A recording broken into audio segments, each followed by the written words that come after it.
I'm Mark Miller. Bill Miller was my father.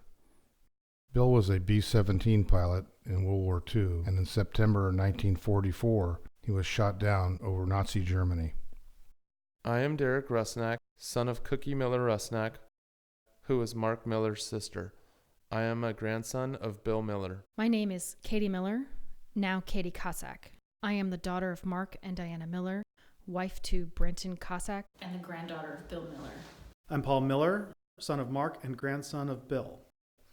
Today, we want to put together this video to memorialize his acts of bravery and to explain those fraught moments surrounding his shoot-down that came so close to causing the generation starting with my dad and his sister to never happen. Here's some footage shot near the end of the war, showing the Russian army releasing war prisoners, while you hear from those of us who are Bill's descendants. On September 28, 1944, while on mission in his B-17 bomber, Grandpa and his crew were shot down by Oberleutnant. The footage of Grandpa being shot down was from the nose camera of Haza's fighter, which was later used to teach other Nazis how to shoot down Allied bombers. Grandpa and his two surviving crewmates parachuted from their bomber before it crashed and landed close to a small village. There were moments when Grandpa Bill's life dangled by a string, moments where, if things had gone just a little differently, none of us would be here. When his B-17 was shot out of the sky, Bill was one of only 4 survivors, and only 3 of these men would survive the war.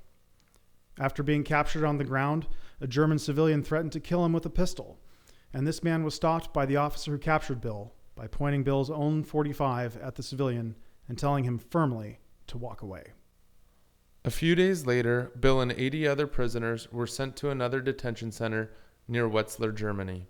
A few days later, they would board a train on a 5-day trip to a fishing town called Barth, near the shores of the Baltic Sea.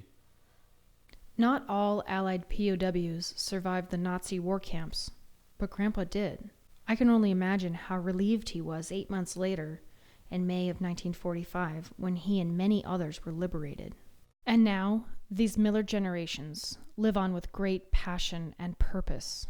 The experiences Bill Miller endured makes him an American hero, which he would have never called himself. He was an inspiration to us all. On behalf of our entire family, we're very glad you survived, Dad. This video will be enjoyed for generations to come.